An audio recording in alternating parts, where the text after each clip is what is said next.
Sergi Betelma, des actualités uniques, dynamiques et renversantes dans le Journal TV.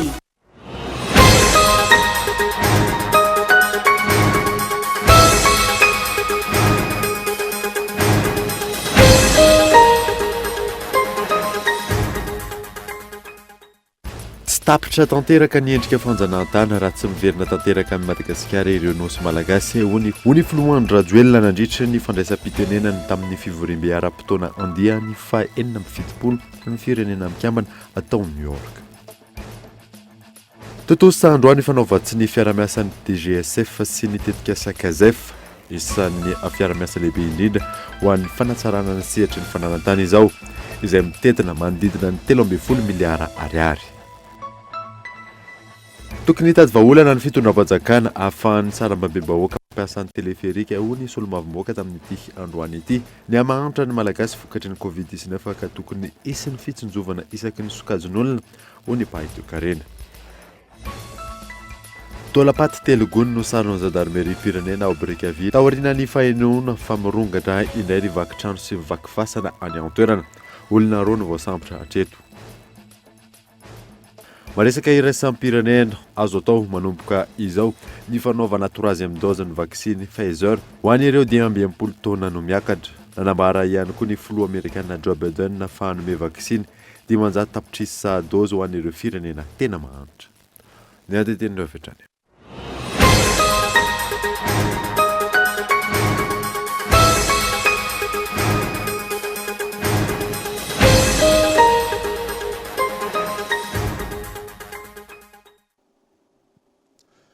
Salandra tompoko lasy tompoko vavy fotoana vaovao eto amin'ny Akolo TV ka manasanao ary anaraka izany hatramin'ny farany.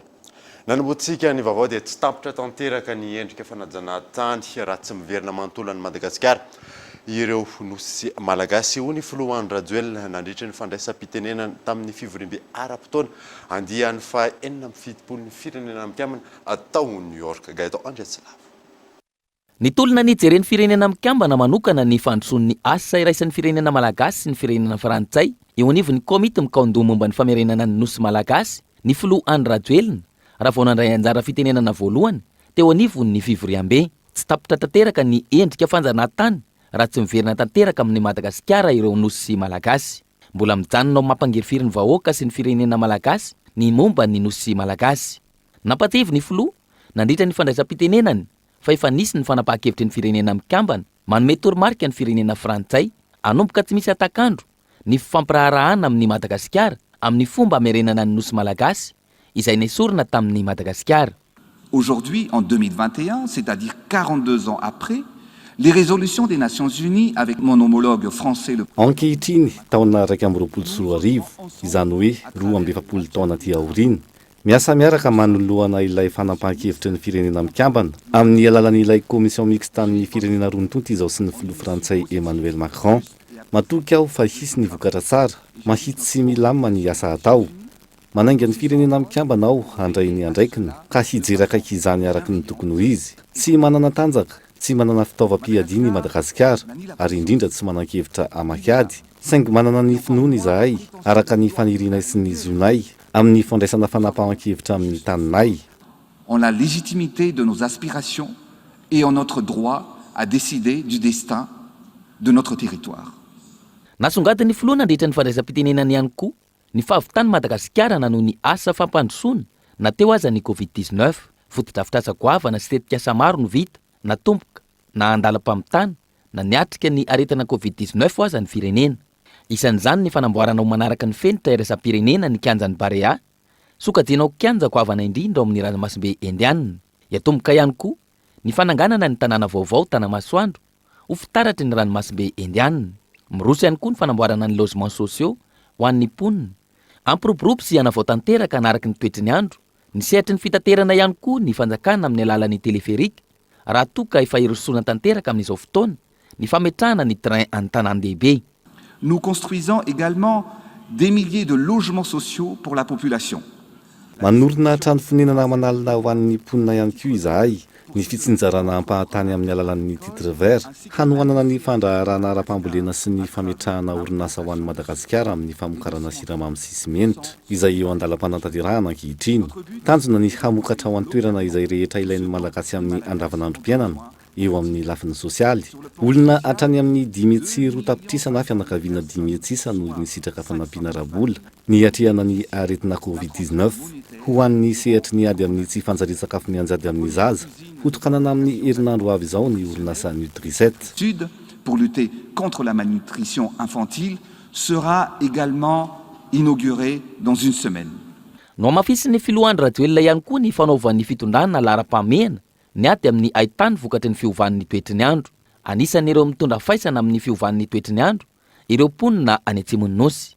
Nataon'ny fanjakana ankehitriny ho fanamby ny anomezana vahaolana maharitra iadina amin'ny ahitany sy ny tsy fisian'ny rano ho an'ny mponina any Atsimo amin'ny alalan'ny pipeline. Amonjena ny mponina any Atsimo ny tetikasa izay anondraka ny tany ahafahan'ny mponina hivelona sy amaty rano ny mponina any Atsimo. Ho fiarovana ny roan-javam-boary maneran-tany nanolotra vola mitetina 10 miliara dolara ny firenena mikambana ka isan'ny azo tombony amin'izany Madagasikara. Tanjona ny afana miaro ny 300 isanjaton'ny biodiversité manerana n'izao tontolo izao ny taona 2024 hatramin'ny taona 2022 gaito andry Atsilavitra. Nandritra ny fivorembe ara-potoana andian'ny faha-enina amin'ny fitopolo ny firenena mikambana omaly no nazona nanangona hatrany amin'ny 10 miliara dolara iarovana ny roan-javaboary maneran'ny tany manomboka izao hatramin'ny taona 2022. Zava-dehibe ho an'izao tontolo izao izany ary zava-dehibe ho an'ny Madagasikara ihany koa. Nilaza ny tale jeneraly ny WWF iraisam-pirenena fa manambara ny mahasarobidy ny fiarovana ny tontolo iainana, ny fitodian'ny rehetra amin'ny fiarovana izany sy ny fifanomezan'ny tanana mampiasa volabe anatratrarana ny tanjona. Isy eto amintsika ny fitantanana maharitra ny alaonko manodidina ny 7,4 alina hektara amin'ny ilan'ny andrefan'ny Nosy ary ny famerenana ireo onko ny potehana amina velara-tany 507 hektara hatramin'ny taona 2022.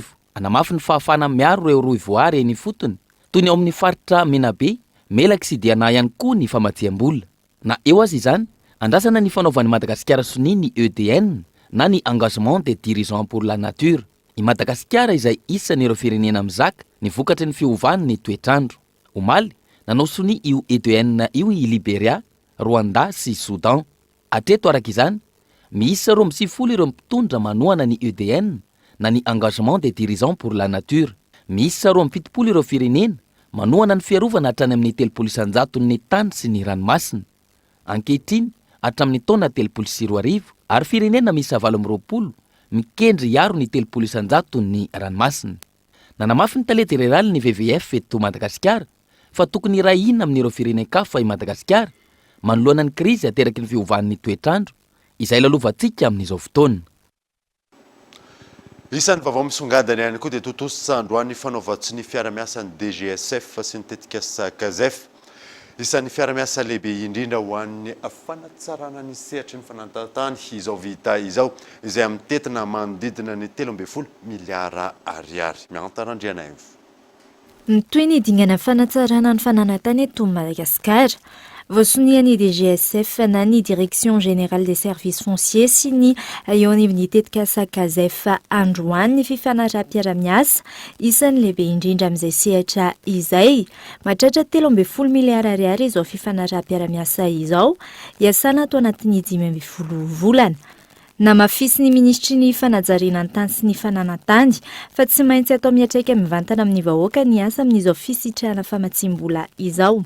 Tsara ho fantatra ny mpiara-miombona ampoka amintsika tsy kaikay avy fa matotsika mangataka fiara-miasa ary matotsika manao tetikasa izay indrama ny fanjakana malagasy zany hoe ny voaka malagasy vola dia ny tombontsoa ny voaka malagasy zany no arovantsika. Banky iraisam-pirenena mamatsy vola dia naveriko amin'ny matetika rehefa miady hevitra aminy dia ny hoe nianaranareo banky za client ka client zany patron dia rehefa tsy mety ny client dia tsy mividy fa tsy hoe tsy maintsy terena tsy maintsy mividy akory satria tsy izany ny fanarahana ao anatiny eo ka rehefa mbola tsy afa-po aloha dia tsy mividy.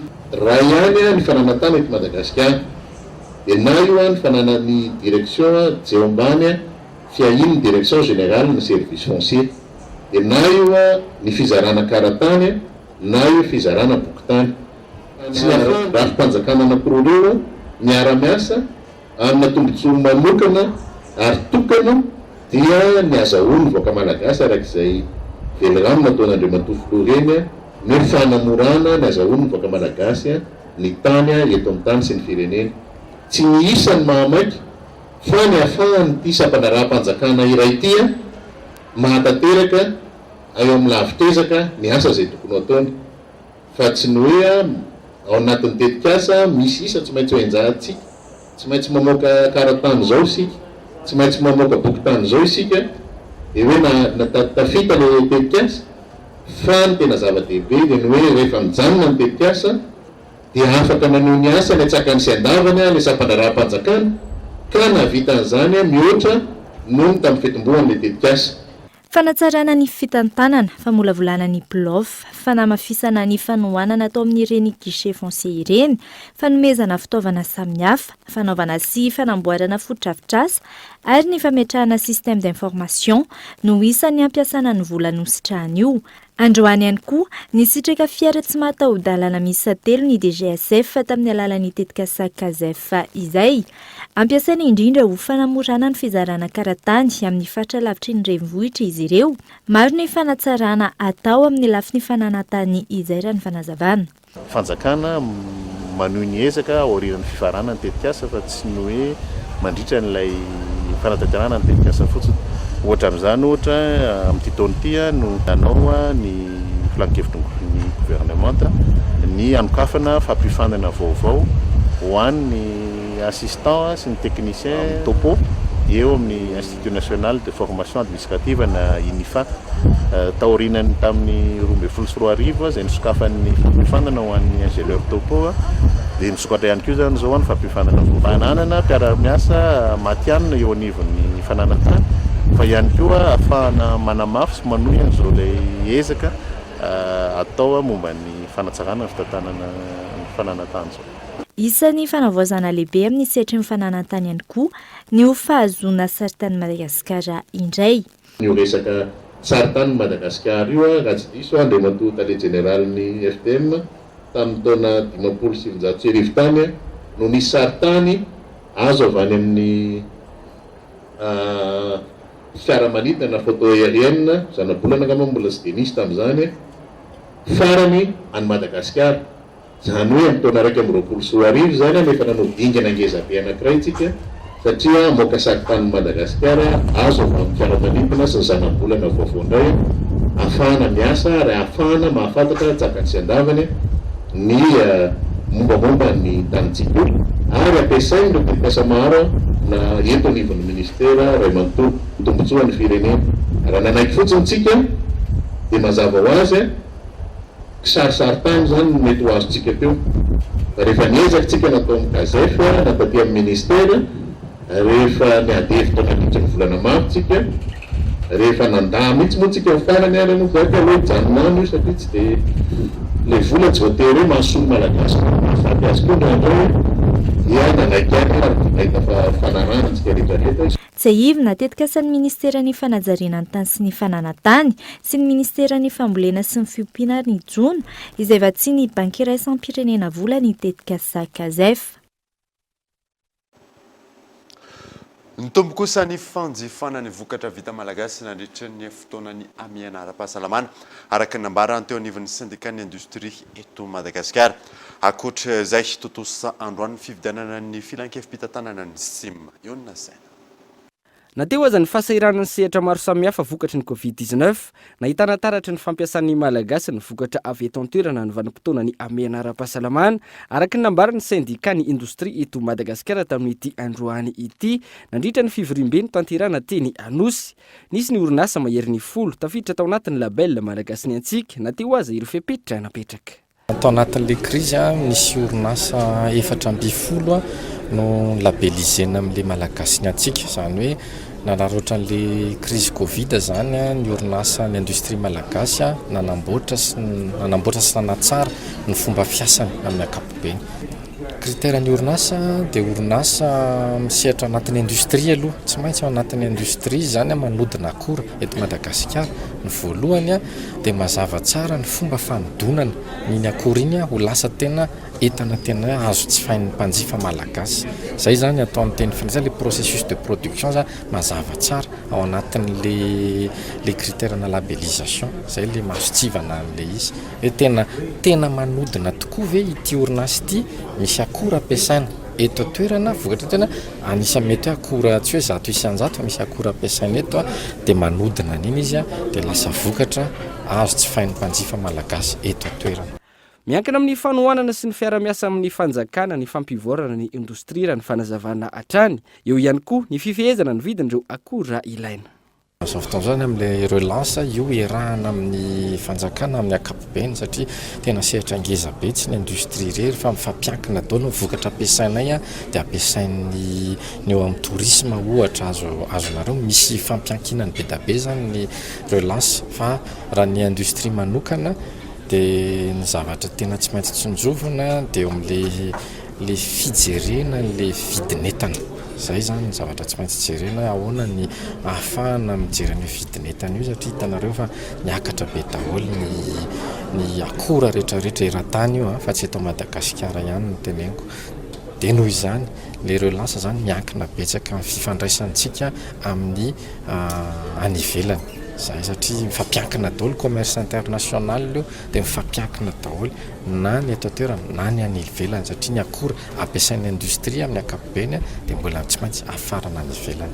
Ankoatra izay tontosa androany fifidianana izay ompikambana eo anivon'ny filankevim-pitantarana ny sendika ny indostria eto Madagasikara ka voafidy ho filoha tamin'izany Asim Amirali izay tantana mandritra ny rotaona manaraka. Ny SIM izay ivondrona ny indostria mahery ny 520 manerana ny nosy.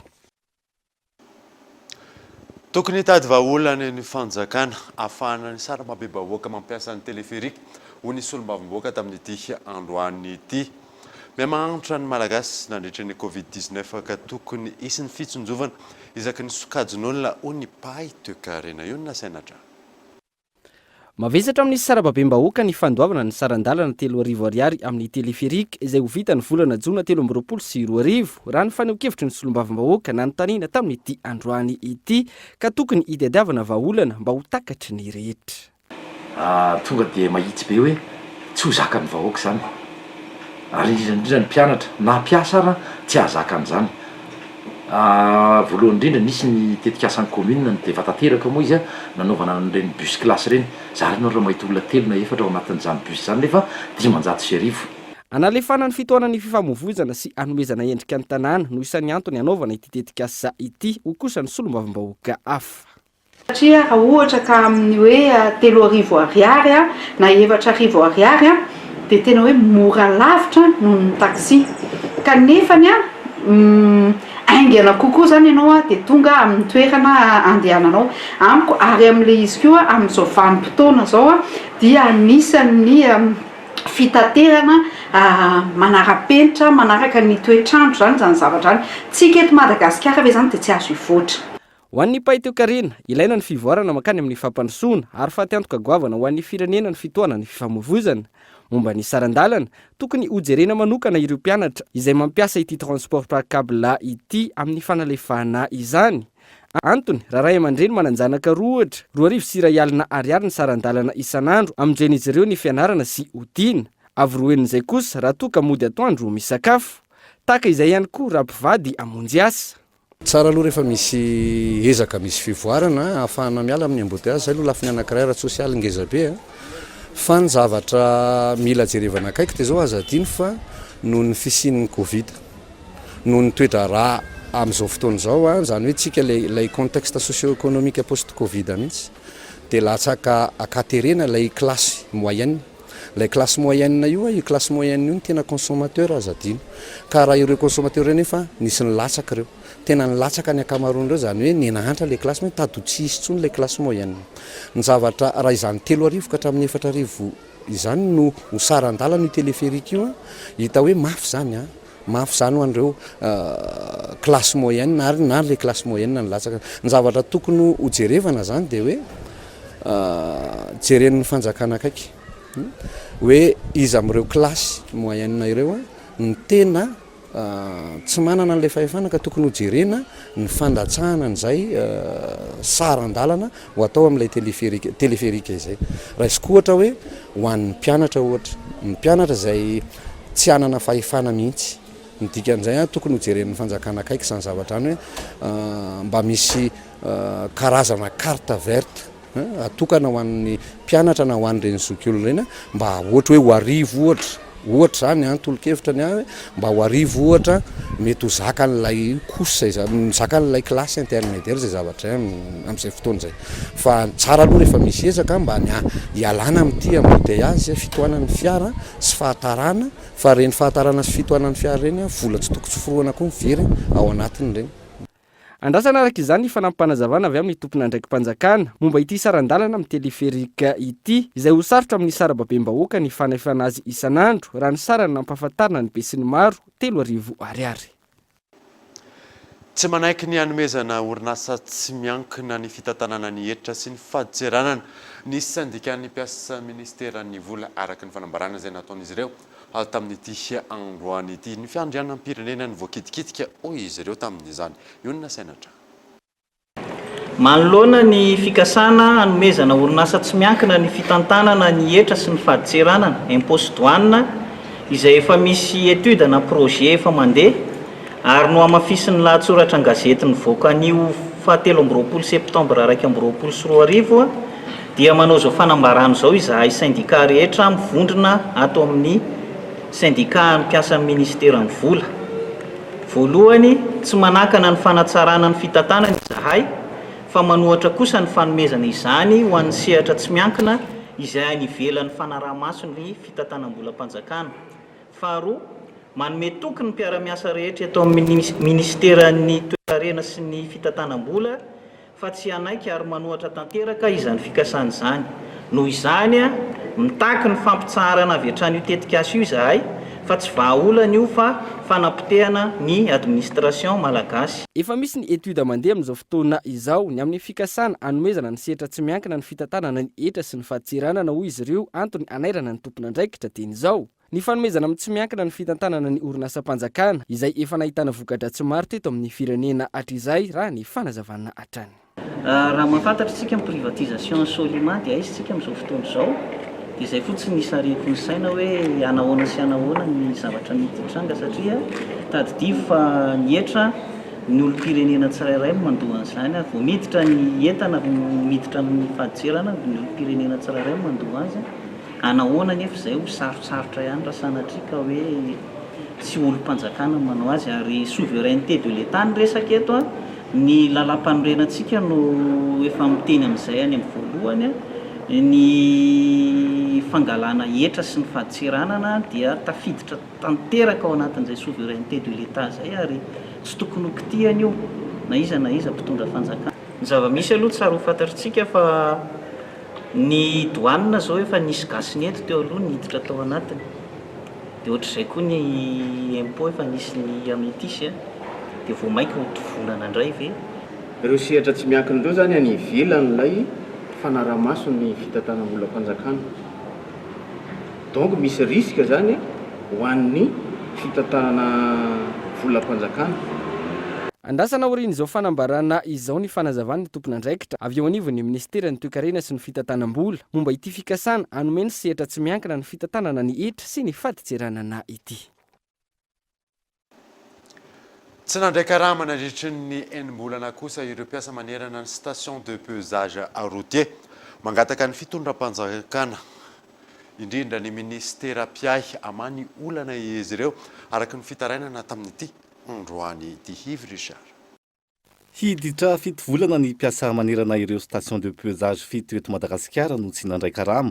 Nandeha araky ny tokony ho izy avokoa ankilany asa ary vola mihoatra ny 2,3 ariary no nampidiriny ireo nanomboka ny volana janoary hatramin'ny aogositra lasa teo. Volana izay tsy nisy trano mpiasa ny karamany. Nefa izay eto izay zany solotenan'ny mpiasan'ny passeur de bac sy ny balance rehetrarehetra eto Madagasikara mitonga eto manomboka janvier, février, mars, avril, mai dia ny juin zany efa namezany zareo fa no ndray zany reo rehetrarehetra tany aloha dia no zay zany zao ny tsy azo efa nisy zany dingana natao mihitsy a dia efa hoe fikarakara ry zareo zany nefa mandraka zao le izy zany mbola tsy hita hoe ahoana valinay fikarakarana dia nefa le zavatra efa tena miantraika amin'ny ainay mpiasa rehetrarehetra mihitsy le izy satria vao nisy an'izay dingana izay zany a dia heureusement voaka le karama roa volana CNCE hiakatra amin'ny dingana manaraka ny fitakiana raha tsy misy ny fihainoana azy ireo anjato ny mpiasa voakasikio ho an'ireo station de pesage misa 7 ny mpiasa raha ny etsy-ambohy malaza manokana raha ny angom-baovao ny tsy mbola fivoahan'ny vola eo anivon'ny fond routier no mitarika ny fikatson'ny fandoavana ny karaman'ny mpiasa manerana ny station de pesage efa nanontonona ny tompon'andraikitra ary nilaza fa hitondra ny fanazavany mahakasika izay andrasana araka izany ny toin'ny raharaha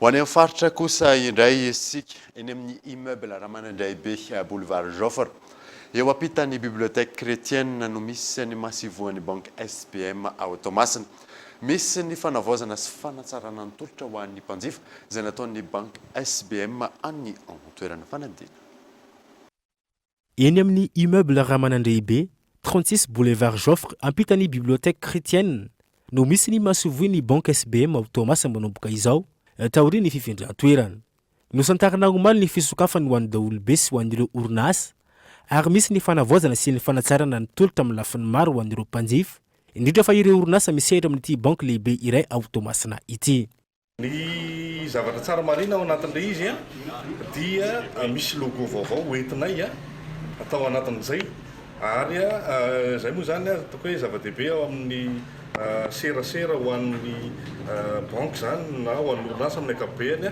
satria midika zany zay hoe misy renouveau raha tena antsika amin'ny teny vahiny an'ny banque SBM zany nandritran'izay 15 taona nisinay teto Tomasina zay toko ny banque SBM eto Madagasikara dia banque miara-miasa kokoa zany amin'ny orinasa salatsalany sy orinasa lehibe zany dia ny ataoko hoe ny fisinay teto Tomasina dia nahafahanay nanana traikefa azo lazaina hoe mavesatra zany ahafahana manatsara trano zany ny fiara-miasa ho an'ny orinasa indrindra moa fa hoe Tomasina dia ville voalohany économique eto Madagasikara toko zay indrindra zany nataoko hoe ao anatiny mampiavaka ny banque SBM satria hitatsika zany fa ny fanaovanay ataoko hoe asa sosialy dia tsy natao ho an'ny serasera akory fa hitanay zany fa ny banque dia natao ihany koa anatsara ny ataoko hoe ny sosialy indrindraindrindra zany marina fa tsy maintsy mandalo amin'ny ataoko hoe ara-toekarena zay fahafahana zany manampy ny ara-sosialy zay kanefa miezaka zany zay ao anatin'izay ary ataoko hoe manaraka koa an'izay fanampiana ny ara-sosialy zay fa tsy hoe vita ny androany dia samy miala akory tompoko fa dia miezaka zay manampy an'ireo association na fikambana isan-karazany zay mitaiza zaza sahirana indrindraindrindra tompoko miditra amin'ny fahinambin'ny 10 taona ny nisian'ny banque SBM eto Madagasikara ao Tomasina amin'ity taona ity ankoatra ny sehatra ara-ekonomika izay nahalalan'ny maro azy imasoana bebe kokoa ihany koa ny resaka ara-sosialy ho fanampiana ireo sikazon'olona marefo toy ny fanampiana ireo zazakam-boty na ara-tsakafo izany na ara-panabeazana ankoatra io amin'ity taona ity ihany koa ny isokafany masivoa vaovao ny banque SBM Madagasikara any amin'ireo tanan-dehibe hafa ao anatin'ny faritra Atsinanana tahaka mazatra anaraka doka varotra isika melohana idirantsika amin'ny tapany faharoan'ny vaovao rehefa avy eo ary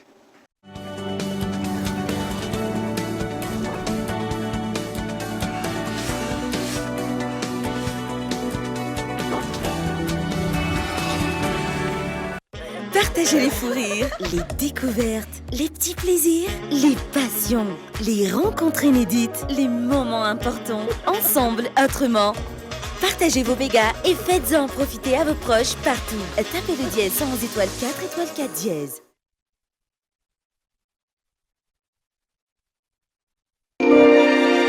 Votre bébé commence à marcher.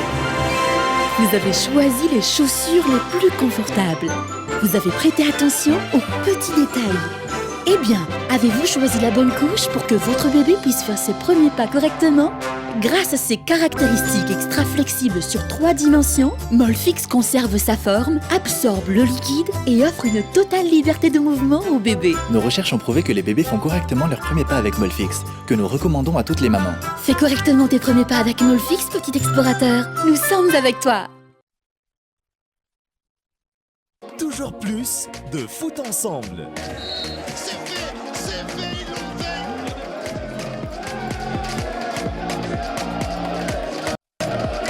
Voilà, on l'a l'épilogue de notre saison.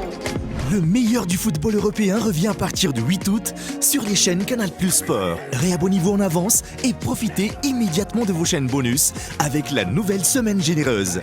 Les bouquets Canal+.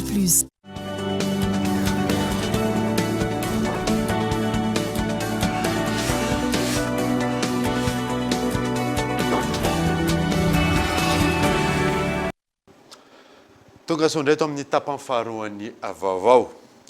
Amitoy hatrany ny fahalalahana ny fahazahoana ny chaîne satellite ao amin'ny Canal+ Madagascar miaraka amin'ny tolotra tongasoa. Tolotra ahafahana manjifa mahazo chaîne TV sy radio mihoatry ny 7 isy raha oharina antsipiri izay. Toyatrany ny fanalalahana ny fahazahoana chaîne satellite eto amin'ny Canal+ Madagascar miaraka amin'ny tolotra tongasoa izay azonao amin'ny vidiny 20 000 ariary monja ka ahafahanao misitraka bouquet Canal+, ahitanao chaîne TV sy radio mihoatra ny 7 isy, misy chaîne malagasy 5 ary indrindra ny Novegasy izay manome lanja ny sarimihetsika malagasy. Araka ny fangatahany maro dia efa tafiditra ao amin'ireo bouquet Canal+ rehetra ihany koa ny chaîne vaovao be TV5 Monde izay hita ao amin'ny Canal 18 izay mandefa fanadiadiana sy vaovao ary sarimihetsika sy fandaharana mampiala vola isan-karazany toy ilay lalao question pour un champion. Mikarakara tombola rentrée scolaire ihany koa ny Canal+ Madagascar ka afaka mandray anjara avokoa ireo mpanjifa manao réabonnement manomboka ny voalohan'ny volana septambra ka hatramin'ny faran'ny volana septambra izay mety azahoana loka maro be toy ny bon d'achat 300 000 ariary sy fitaovam-pianarana isan-karazany. Miverina ao amin'ny bouquet Canal+ ihany koa ireo lalao fiadiana ny tompon-dakan'ny Europe amin'ny baolina kitra, indrindra ny lalao Champions League izay efa nanomboka tamin'ny faha-14 ny volana septambra teo. Anisan'ny mampiavaka izany lalao izany ny fahafahantsika mijery lalao maro samihafa amin'ny fotoana iray na multiplex. Tsy adino ihany koa anefa ireo lalao ara-panatanjahantena hafa toy ny GPF1 ao amin'ny Canal+ Sport 4 na koa ny Ryder Cup ho an'ireo mpakafy golf ao amin'ny Canal+ Sport 5. Raha mpakafy film ianao dia ho afa-pody koa satria amin'ity volana septambra ity ny Canal+ Cinéma dia andefa film blockbuster, dramatique ary horreur ihany koa. Ho an'ireo mpakafy novelasy indray dia mbola mitohy hatrany ny série Les Deux Vies ary raha mpakafy sarimihetsika malagasy ianao dia manome fotoananao ao amin'ny chaîne Novegasy izay ahitanao an'ilay série Iloaina. Zay makasika an'iny fahavalonjato mahery ireo mpiasan'ny PME teo aloha mbola manao ny fitakinany izony hatramin'ny zao ny maraina teo niatrika fitsarana ireo mpiasa ireo ka mbola tsy nisy ny didiny voaka ary naempotra ny fafitony volana oktobra izao ny fitsarana manaraka nambinina Ravelo Arsan. Filanjana sora-baventy teto ny lapan'ny fitsarana ambaratonga voalohany ireo no hita nandritra ny fiandrasana valim-pitsarana mikasika ny fitakinan'izy io tokony hisitrany ireto mpiasan'ny PMI teo aloha ireto izay mbola mitohy ity fitakina ity hatramin'izao. Nataonay izao hetsika izao fampahafantarana ny rehetra fa izay mpiasan'ny orinasa PMI Madagasikara misy 700 manerana ny nosy izay manana fobe anay teo Ankirahatra noho ny fitahana sy natao tsinitsinina ka izany mahatonga ny raharaha teo amin'ny fitsarana. Tsy mbola nisy didiny voaka hatreto teny amin'ny fitsarana ambaratonga voalohany mikasika ny fitakiana azo tokony hisitrany ireto mpiasa ireto izay misy 700 mahery manerana ny Madagasikara. Niempotra ny fafitony volana oktobra ho avy izao ny fitsarana manaraka. Hiditra milalindalina kokoa ny fitakian'izy ireo raha tsy voavaly ny etaeta araka ny fanazavana. Nandray décision ny fitondram-panjakana nosy ny avy minisitra 4 nanakatona ny orinasa tamin'ny 28 février 2020. dia hatramin'izao a mbola tsy nandray ny droit anay izahay amin'ny mampiasa anay ny droit dia ny droit légaux rehetrarehetra ny restant congé ny ambina karama sy ny droit conventionnel. Andrasana araka izany ny didy avoaka ny fitsarana ambaratonga voalohany izay ho atao ny fafito ny volana oktobra ho avy izao. Tontolon'ny toe-karena kosa indray taorian'ny fankakevitra sy fikaonandoha izay natao tao sambava mangataka ny alalàna ny sehampiariana lavanilina ireo mpisehatra tsy tokony ho ferana ny vidiny ka samy amarotra sy anara-dalàna ny tsirairay amin'izany gaetan Andriasilava. Nisy ny fankankevitra no tanterana tao sambava ametrahana rafitra maharitra azon'ireo mpisehatra mahazo tombony aradrariny amin'ny fiarinana lavanilina izay azo lazaina fa mampiditra vola vahiny be indrindra eto amintsika. Isan'ny lahara-pahamehana nandrandrain'ireo mpizaika ny amerenana ny asy ny fambolena sy ny famokarana ary ny fivarotana lavanilina eto Madagasikara. Isan'ny nivohitra nandritra ny fankankevitra ny tokony sy ny feo tokana eo amin'ireo mpandaharaha makasika ny vidin'ny lavanilina. Izay nanasana ireo zay avy any amin'ny faritra hafa tahaka ny vatovavy fitovinany any amin'ny faritra Diana any amin'ny faritra Nalanjirofo any amin'ny faritra Sofia tonga teo daholo ka samby naneho ny heviny sy ny tsy fahafahampony samby nahatsapany tsy fihodinany ty lavanilina ty ka dia niravona ny hevitra tamin'ny farany dia mangetahentany rehetrarehetra amin'ny fanalalahany ny sehampiariana lavanilina. Zany hoe zany tsy ferana tsony ny vidiny fa samy mijery zay lalam-barotra hitany ka samby hamarotra sy hanara-dalàna fa mangataka ny fitandram-panjakana anelanelana fotsiny sy hanara-maso ny fomba fiasa. Voaresaka matetika nandritra ny feonana ihany koa ny mahakasika ilay fetram-bidy na ny prix de référence ka nitondran'ny talemparitra ny varotra tsindrim-peo. Mahakasika ny fametrana ny prix de référence $250 zay napetran'ny fanjakana, io zany izay nitapahana atao niaragna tamin'ny CNV Conseil national de la vanille tsy hoe fitondram-panjakana rery zany nanapaka io fa ao ihany koa zany misy olo-tegnany zareo mpamboly, collecteur na préparateur na exportateur agnatin'izay CNV zay ka zay zany niaragna nanapaka tamin'ny fitondram-panjakana foibe na ahafahana nametraka io prix de référence io.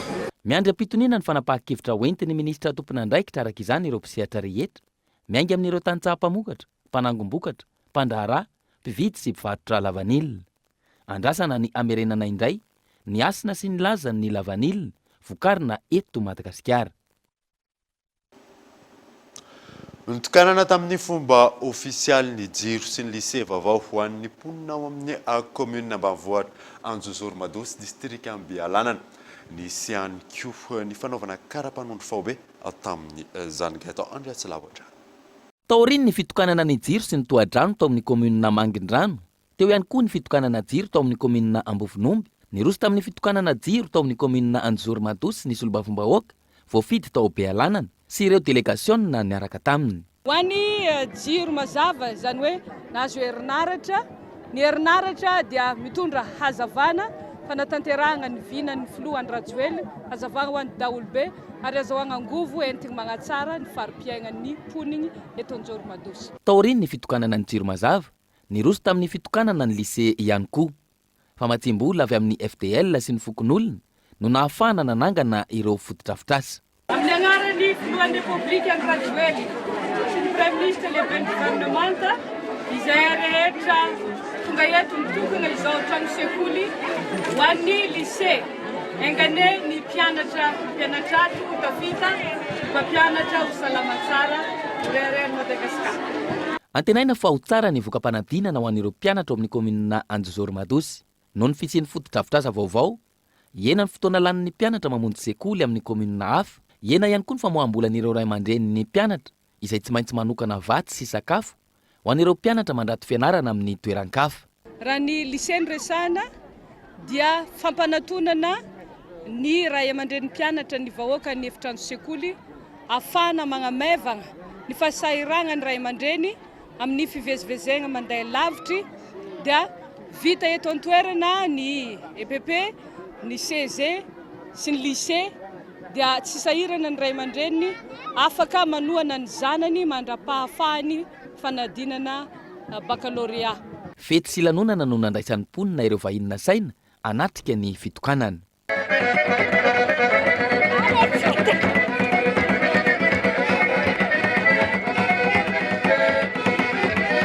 tahaka ny tamin'ireo komina hafa no lalovana.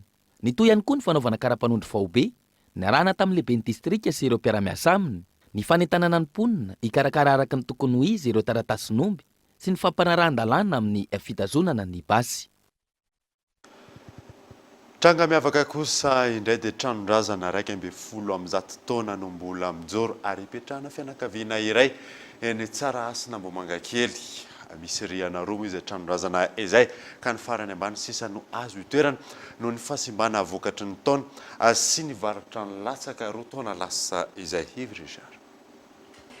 Efa ohatran'io zany io no teo dia ohatran'io zany nanoanana ohatran'ny hoe nisy zavatra nitoanana fotsiny teo no nampatonga an'io azy. Petraka fa tsy haiko hoe io tsy matazona n'ity za mihitsiny fa nisy zavatra natao teo dia nitoanana an'io fotsiny. Tafiditra anatin'ny tranony Ntaolo mbola mijoro ary misy mipetraka eto Tsaraasina Ambohimankakely ity tranony olona ntaona 700,000 ity. Fa nefa ny fianakaviana moneto ny ankonany Razafindramana Rufina nanomboka ny taona 4,700,000. Ny tsy ahaolon'ny trano no antony nametrahany tompony azy eto. Zahay aloha tamin'ny 1994 nipetraka tato a. Dia anambady zany nakanesako taty Tsaraasina mipetraka tato. Dia trano zany ohatran'ny nataon'olona fametrahana omby. Dia toerana dia simba zany na izy misy mitritra io zany dia zay nampatonga an'ilay tompony hoe andao asiana olona mipetraka ato. Voatazona matrano ny tolo azy ny 200 ny trano ankoatra ny fanoloana ny varavarany. Fandalorany indray mandeha no nataon'izy ireo tao anatin'ny 17 taona. Na izany na tsy izany, tsy takona fenina ny fahasimbana vokatry ny fahateran'ny trano izay efa feno 1,20 taona katroka. Latsapotaka ihany koa ny trano 2 taona lasa ka nanamafy ny fahasimbana. Vokany tsy azo ampiasaina ny rihana faharoa. Ohatran'izao, efa mikorotsaka ohatran'izao. Simba zany le tato dia mikorotsaka dia zay tsy mipetrahana tsony tao. Fa ato zay manalako izay, tato zay mipetraka ihany koa taloha fa nisy an'ilay zavatra nananina teka satria ohatran'izao le izy. Dia lasa ohatran'izao le izy dia tsy mipetraka ato tsony zay fa ao ambany dia manao lakozia fotsiny izay ato.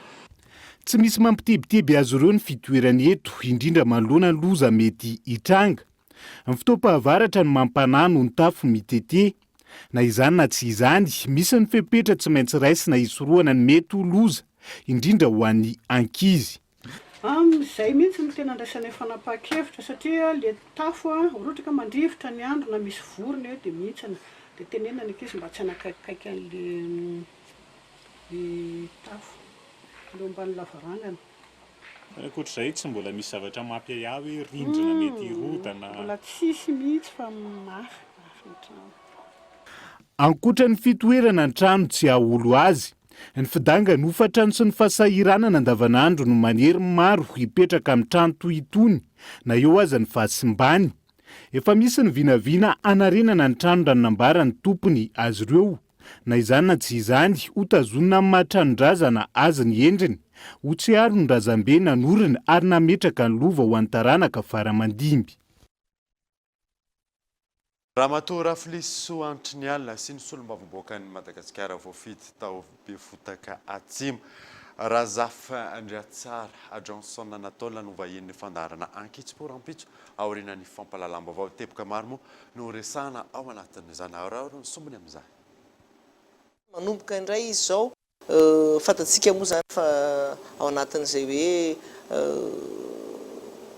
fametrahana fandriampahalemana zay dia tokony hipetrapetraka tsara ireo mpitandro filaminana any amin'ireny toerany ireny ary ny zavatra hita amin'izao fotoan'izao dia manana fahasiaranana be ny olombelona. Dia na dia tsy ny dahalo ary zao sanatria dia misy lasa mivadika dahalo ihany koa satria hita hoe tsy misy ny asa, tsy misy ny mety manana.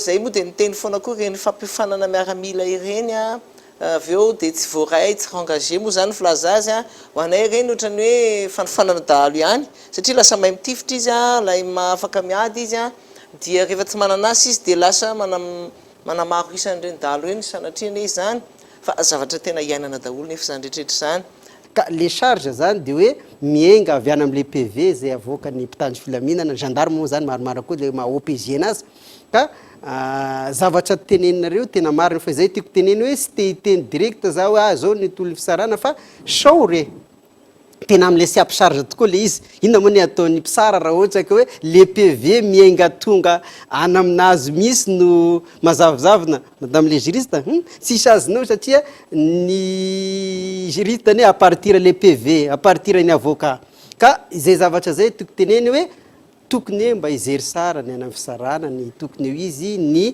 OPJ ny gendarmerie zay manao ny ankety koa manomboka avy any mba tokony hipetraka tsara ny any mba isian'le teny ampisarge satria zavatra misy tratran'izay sy ampisarge zay dia sahira foana dia afaka le izy ka iregny agnisan'ny tena mampirongatry ny asa dalàna satria manao vanzasy le olo araka voalazan'ny madame la juriste teo. Ny votoatin'ny gazety mpiseho isan-kerinandro Madagasikara matin pito indray no entina aminao anatin'ity fanadadiana manaraka ity. Niompana tamin'ny fitakian'ny Madagasikara ireo îles éparses tamin'ny fandraisam-pitenenana ny filoha Rajoelina nandritra ny 76e session des Nations Unies ny lohateny vaovao tamin'izany miantarandriana evo. 76e sommet des Nations Unies, Rajoelina s'attaque aux îles éparses. Io no lohateny lehibe tamin'ny gazety mpiseho isan-kerinandro Madagasikara matin hebdo ho an'ny datin'ny 13 septambra ka hatramin'ny 9 septambra 2024. Araka ny andindinin'ny lahatsoratra mazava ny fitakian'i Madagasikara mikasika ireo nosy ireo ary namafisy ny filoha izany tamin'ny lahateny nataony nandritra ity fionam-be niarahana tamin'ny firenena mikamana ity. Namafisy ny filoha tamin'ny lahateny ihany koa ny fisiana komite mixte andinika io fifanarahana io iarahan'i Madagasikara sy la Frantsa. Ankoatr'izay, songadina tamin'ny lahateny filoha fa tsy mitsanga menatra eo anatrehan'izao tontolo izao i Madagasikara araka ity Madagasikara matin hebdo nivoaka ity. Trangam-piarahamonina kosa indray tolapaty telogony no saran'ny gendarmerie pirenena tao Brickaville taorian'ny fahenoana famorongatra indray ny vakifasana sy vakitrano any an-toerana. Olona roa no voasambotra hatreto Henri Florian. Mirongatra tanteraka ny Tsifadry-Palemana any amin'ny distrikany Brickaville iny amin'izao fotoana izao. Maro ireo fitarenana voaray tonga eny anivon'ny tobin'ny gendarmerie pirenena ao an-toerana. Lasebatra amin'izany ireo fitaovana lafo vidy ao an-trano ary saika mitranga andromanalina izany. Mirongatra ihany koa itsy ankilany ny vakifasana ary efa nazahoana fitarenana avokoa ireo distrika any amin'ny tapany atsimon'ny faritra Atsinanana iny raha ny nambaran'ireo tompon'andraikitra noho ny fisian'ny vakifasana ny CC tatoato izay. Taolandava miisa 3 gony no sarina tao amin'ny tanàna antsoina hoe Saint-Jean-d'Eau tao Brickaville tao. 13 septambra lasa teo nazo vaovao izahay makasika ny olona mivarotra ny taolampaty ka natratrarana olona 3. Misy ny mpivarotra mpamakifasana ary ny mpanelanelana zany ny tratra tao. 19 septambra io koa nisy ny mpamakitrano zay efa fantadaza io olona io zany rehefa tonga ao Brickaville tsy maintsy misy trano vaky foana ary mitovitovy ny fomba fiasan'izy ireo dia mangalatra écran plan télé, téléphone portable, ordinateur portable, tablette. Zay foana zany mivery rehefa mamaky trano ireo olona ireo ka narahana tamin'izay fomba fiadin'izareo zay moa zany dia tratra izy ireo. Mpanera ny rola voasambotra tamin'ny fahatratrarana ity taolampaty ity ary rangahy lehibe iray no tena mpamakifasana sy mpanangona ireto taolampaty ireto ka afena ao anaty gony miaraka amina arana fandrehitra any anaty ala mandra-pahitana ny mpividy azy. Tratra voalohany zany le mpanelanelana ny mpivarotra zany mpitady patron mividy etya iny no natratrarana ny mpangalatra sy le mpivarotra ny mitazona ny entana. Tsy maintsy atao natratraran'ny olona zay mpaka io entana io ary efa misy anarana aty aminay fa ny enquête moa zany sy ny fanadiadiana mbola mandeha tsy maintsy atao natratrarana andreo. Noho ny fahabetsahan'ny fitarenana voaray makasika ny vakifasana ao an-toerana tsy mbola fantatra mazava ny tranondrazana ny aviany ireto taolandava ireto. Andarana maro ihany koa nefa voatonotona mahakasika ny mpividy ireto taolana ireto raha ny nambaran'ny tompon'andraikitra ao an-toerana fa saingy mandalo antanatohatra sy fotoana ny fanadadiana lalina zay vao miroso amin'ny fahasamborana ireo olon-dratsy. Maresaka iraisam-pirenena azo atao manomboka izao ny fanaovana 3e dose ny vaccine Pfizer ho an'ireo 15 taona no miakatra nanambara ihany koa ny filoha amerikanina Joe Biden fa hanome vaksiny 500 tapitrisa dose ho an'ny firenena tena magnontra fanadina. Nankatoavin'ny États-Unis ny fahafahana manantotosa 3e dose ny vaksiny Pfizer ho an'ireo 19 taona ny miakatra. Enim-bolana taoriny nanaovana ny 2e dose no tokony hanaovana ny 3e dose io raha ny fanazavana. Toy ny ady amin'ny Covid-19 izay, tafiditra amin'ny paikady manerana tany ihany koa ny fanohanana ny firenena mahantra hanao vaksiny ny mponina ao aminy. Manoloana io, nanambara ny filoha amerikanina Joe Biden fa hanome vaksiny a dose 500 tapitrisa isa indray ho an'ny firenena tena mahantra. Raha ny zava-misy aty Afrika amin'izao, 300 ny vahoaka ihany no vita vaksiny. Zava-dehibe manoloana io ny isitrahana izay fanampiana izay. Na izany aza, maro ireo nitsikera ny fanomezana fanampiana io. Tokony hisy raha ny fanazavana ny fanatsarana ny fanatotosana ny inisiativa COVAX. Dia izay mamarina ny vaovao tamin'ity androany ity ankatranao nanaraka izany. Soavamandry dia veloma amin'ny fodal tompoko.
Telma, des actualités uniques, dynamiques et renversantes dans le journal TV.